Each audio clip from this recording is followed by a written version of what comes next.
OCCRP sendiri sekarang udah menyatakan yang adalah sebuah organisasi jurnalisme investigatif yang disebut terbesar di dunia, mungkin salah satu yang terbesar di dunia.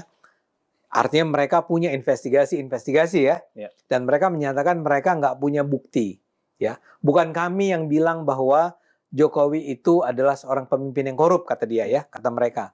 Ini tolong digarisbawahi karena sekarang ini sudah ngaco nih orang-orang bicara, dan orang-orang yang ngaco bicara menuduh bahwa menurut OCCRP Jokowi adalah seorang presiden korup itu, yang ngomong begitu, itu bukan lagi netizen kaleng-kaleng, ya.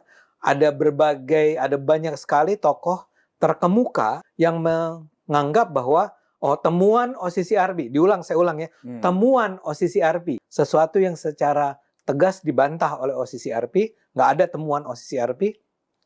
Temuan OCCRP ini harus ditindaklanjuti oleh KPK di Indonesia. Ya, misalnya saja yang terbaru yang saya lihat adalah Pak Amin Rais. Ya, tentu aja Pak Amin Rais itu pembenci Jokowi, dan karena itu barangkali dia mengatakan itu. Tapi betul-betul orang-orang ini, dan ini orang-orang terkenal ya, saya bisa sebut sejumlah nama ya, orang-orang terkemuka. Tapi antara yang kan ada Amin Rais, ada Rocky Gerung, dan segala macam, itu sudah menyatakan bahwa temuan OCCRP ini luar biasa ya. Nah, luar biasa di mana? Saya ketika mendengar pertama kali tanggal 31 Desember itu, bayangin ini menjelang tahun baru, kita lagi santai, mendengar berita bahwa menurut OCCRP Jokowi adalah presiden korup, itu kayak jelek gitu buat saya. Saya itu fansnya Pak Jokowi. Ya, orang mau bilang apapun saya loyal sama dia ya. Kenapa? Karena saya percaya dia bersih. Mungkin dia bukan pemimpin yang sempurna di Indonesia, walaupun saya menganggap dia adalah presiden terbaik Indonesia saat ini, sampai saat ini. Tapi bahwa Pak Jokowi itu ternyata korup, buat saya itu menyakitkan. Jadi saya carilah informasinya. Cara termudah untuk mencari informasinya adalah ke website. Saya buka dari pertama kali klik nggak ada, kedua klik nggak ada, nama Jokowi disebut pun nggak ada gitu ya. Ketemunya di sebuah kolom kecil gitu loh. Di kali kesekian ada sebuah kolom kecil. Disitulah saya temukan bahwa enggak, Jokowi itu bukanlah nama yang menurut penelitiannya si OCCRP adalah korup, tidak korup. Mereka bilang, kita mengundang para publik, readers, jurnalis, para expert untuk mengirimkan nama yang mereka anggap paling korup di negaranya masing-masing. Ya, ini adalah daftar dari, memang dia menggunakan istilahnya itu finalis. Udah kayak perlombaan kan ya. Finalisnya ada 5 yang tadi Anda bilang. Di situ ada Jokowi. Nah, yang menarik di finalis itu Bang, nomor 5 itu bisnismen malah. Iya. Malah India. Ada nih. Jadi aneh gitu. Iya. Oke lah terus. Tapi ya buat saya mau India mau India, Bangladesh, Kenya, Indonesia. Nggak, maksud saya bukan presiden gitu loh. Bukan tapi presiden. Bisnismen. Iya, gitu. memang leaders kan. Oke, ya. Untuk menentukan apa sih person of the year-nya gitu ya. Jadi saya merasa bahwa gitu. Karena itulah saya mulai bikin semacam ke sejumlah temen, jangan kaget ya kalau ini dibilang begini, ini sebenarnya salah bla bla bla. Tapi yang saya nggak sangka, Andi, adalah itu kayak meledak sampai hari ini. Iya, masih. Ya, bahkan ada pernyataan tegas dari ketua umumnya Partai Umat kan, bikin video khusus. Dan yang ngebela Jokowi itu satu-satunya partai itu adalah Andi Budiman. Iya, betul. Pas saya baca, alhamdulillah masih ada orang waras. Kalau yang lain itu kan ya biar gimana pun ya orang-orang pemerintah. Sakit hati. Apa? Orang-orang sakit hati. Oh, yang menyerangnya, iya. Betul. Iya. Dan Anda menyebut itu kan. Tapi kira-kira gitu pengantarnya. Saya bilang bahwa kenapa saya bikin video itu karena gila ya. Bayangin ini civil society yang isinya adalah bukan orang-orang biasa-biasa aja, bukan para petani atau even students gitu. Enggak, ini orang-orang terkenal, terkemuka yang kita sebut langsung melahap begitu saja informasi dari media mengenai bahwa kesannya OCCRP lah yang Betul, menobatkan Jokowi sebagai betul. presiden terkorup. Gitu ya. Betul. Dan satu hal lagi, media massanya juga begitu. Iya. Iya, betul, Ini betul. serem Setuju, kan? Setuju. Media massanya juga begitu. Lo nggak baca ya, lo Nggak riset gitu ya. ya Iya, itu jadi paling pertanyaan tidak saya ngecek di webnya lah gitu. siapa nih yang jadi orang yang menulis, menyatakan, Iya. menyebarkan ini. Satu adalah bodoh, Oh iya. kan bisa aja nggak bisa Iya. bahasa Inggris Iya. di, Betul, Iya. betul. cuma ada nama Iya. Jokowi. Iya, Oke. iya. Nomor 2 malas. Malas. Ketiga jahat. Jahat. Iya. Ya. Ya. Tahu Memang dia framing, baca, iya, dia memang udah di ngerti. Iya. Memang Tapi menyebarkan framing jahat Iya. gitu, tentang Jokowi gitu. makanya Jadi kalau kayak- itu buat saya sih harus Iya. kita suarakan. ya betul. Iya. Apalagi ini sudah ada istilahnya tuh betul-betul pembelaan dalam bentuk klarifikasi dari OCCRP itu Iya. sendiri, Bang. Jadi Ya, itu menurut saya menunjukkan wakul ja'al haqqu wa zahaqal batil. Katakanlah sudah datang kebenaran dan runtuhlah kebatilan. itu kalau Ini kan pakai Jumat. Iya, kalau iya. bahasa Bahasa khotbah. Ini kan Sabar. pengadilan Jumat. kalau bahasa preman eat shit. Kita apresiasi ya klarifikasi dari OCCRP ya. Kalimat pertama dari rilis mereka itu adalah kami tidak punya bukti bahwa Yes. Jokowi melakukan tindakan korupsi. Ya. Itu adalah satu pernyataan yang clear dan itu harusnya disadari oleh masyarakat atau orang yang sudah salah membaca situasi atau orang-orang yang memang ingin memanfaatkan situasi ini untuk kepentingan politik. Ya. Karena itu saya melihat setuju dengan Bang Ade, ini kombinasi dua hal Bang Ade. Membaca, mempelajari sesuatu itu memang sesuatu yang biasanya malas dilakukan oleh orang. Ya. Apalagi kalau hatinya sudah diisi benci, diisi kebencian. Ya. Saya rasa ini memang residu dari hasil Pilpres kemarin yang mungkin membuat kelompok-kelompok politik kecewa karena merasa bahwa kandidat mereka tidak didukung oleh Jokowi dan akhirnya kalah. Dan kemudian memobilisir suara-suara atau kelompok memobilisir para pendukungnya untuk ikut polling. Sehingga itulah yang saya sebut sebagai barisan sakit hati. Karena kita tahu di era media sosial seperti sekarang, dorongan untuk orang berpartisipasi aktif di dalam polling seperti ini, kalau biasanya ada tuntutan, entah itu dia marah, kecewa, atau dia betul-betul mencintai.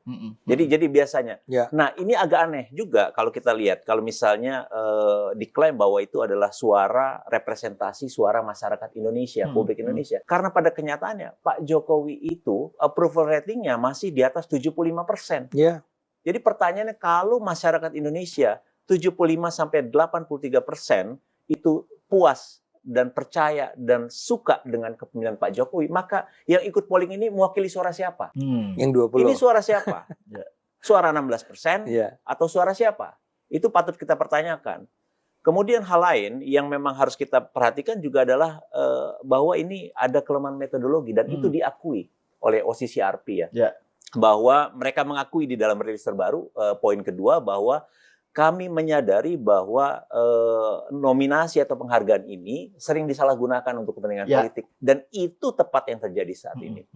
Orang-orang yang tidak suka dengan Jokowi, orang-orang yang dendam dengan Pak Jokowi, orang-orang lawan politik Pak Jokowi itu menggunakan momen ini, ajang penghargaan ini untuk menyerang Pak Jokowi. Dan kita juga bersyukur akhirnya OCCRP mengeluarkan rilis ini. Menurut saya ini harus disampaikan kepada publik seluas-luasnya, terutama kepada mereka yang tidak membaca, yang tidak tahu informasi, yang malas untuk melakukan riset, termasuk juga kawan-kawan media, Bang Ade. Ini sangat mengecewakan. Bagaimana yang kita tahu, karena saya juga background-nya adalah wartawan, biasanya sebelum menulis itu kita melakukan riset, kemudian menjelaskan seluas-luasnya kepada masyarakat. Tugas media kan itu kan, memenuhi hak masyarakat untuk tahu dengan memberikan informasi selengkap-lengkapnya sehingga masyarakat itu punya informasi yang cukup untuk memahami satu masalah atau mengambil keputusan terkait dengan masalah tadi. Nah, ini tidak terjadi. Jadi di satu sisi ada mobilisasi kebencian dari kelompok-kelompok lawan politik. Yang kedua, media yang seharusnya menjadi penjaga rasionalitas publik tidak memberikan penjelasan yang cukup memadai dan larut di dalam gelombang atau genderang kebencian yang dimainkan oleh para kelompok anti Jokowi.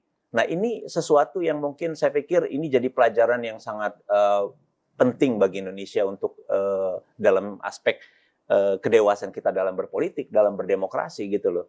Jadi lain yang juga menurut saya juga harus kita cermati, kalau misalnya ini memang dilakukan oleh kelompok lawan politik yang mungkin kecewa dengan hasil Pilpres kemarin, mungkin juga ini kita patut bertanya, kelompok-kelompok yang selama ini membranding diri, mengaku dirinya sebagai nasionalis, tapi memanfaatkan peristiwa internasional seperti ini untuk mempermalukan Indonesia.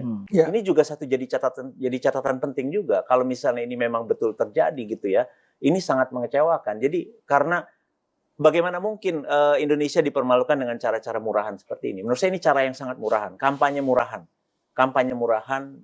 yang mempermalukan Indonesia, tidak ada dasarnya, tidak ada faktanya, tidak ada datanya. Kalau misalnya seperti disebutkan menurut kriteria OCCRP tadi, apakah Pak Jokowi korupsi? Tidak ada kasusnya. Apakah melanggar HAM? Tidak ada kasusnya. Apakah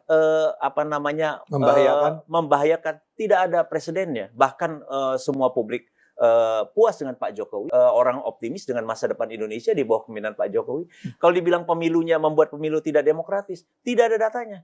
Pemilu kita berlangsung secara demokratis, secara dibilang aman dan demokratis. Jadi tidak ada dasar sama sekali. Jadi sekali lagi masyarakat harus adil. Kita harus adil dalam melihat sesuatu. Sebenarnya kita hanya menginginkan itu. Kenapa kita menyampaikan pernyataan itu adalah kita ingin masyarakat proporsional. Jangan mau diadu domba, jangan mau dimobilisasi, jangan mau dimobilisir oleh kelompok pembenci, barisan sakit hati, yang memang nggak habis-habis urusannya, sakit hatinya. Premisnya adalah OCCRP tidak sedang ingin mengatakan bahwa Jokowi itu korup. Ya.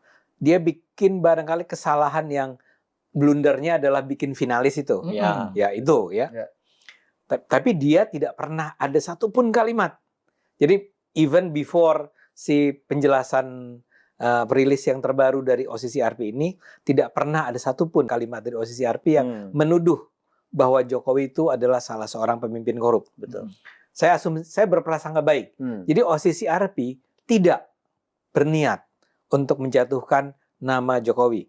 Termasuk semangat saya bilang, saya tidak terlalu nyaman ketika sejumlah teman Jokowi itu menyerang OCCRP sebagai agen apalah. Itu target serangan yang keliru. Target serangan yang keliru. Because bukan OCCRP. Yes, bahwa mereka misuse. OCCRP itu disalahgunakan. Itu yang dikatakan. Betul. Ya. Jadi ada OCCRP bikin pernyataan begitu, terus ada nama Jokowi di situ sebagai finalis, kecil gitu, di box kecil, terus diamplifikasi, disebut seakan-akan itu adalah temuannya OCCRP. Iya, betul. Dan OCCRP menyadari itu, betul. Makanya di klarifikasinya dia sebut kita menyadari ada misuse. Undangan dari OCCRP, undangan terbuka dari OCCRP agar silakan menurunkan nominasi gitu kan. Itu kan disambut dengan semangat oleh para lawan politik para orang yang anti Jokowi lah, gitu kan, di Indonesia. Kok jumlahnya kalah dengan Kenya yang cuma 40.000 gitu. Jadi barisan sakit hati itu menurut saya kurang kerja keras. Harus dievaluasi itu. Harus dievaluasi itu. Itu aktor-aktornya harus dievaluasi. Ya, masa untuk cari 50.000 vote nggak bisa. Iya. Bukan vote, 50.000 suara lah. Betul. Nggak bisa, masa kalah sama Kenya. Gitu. Betul. Jadi ini sebenarnya adalah sebuah tamparan buat barisan sakit hati.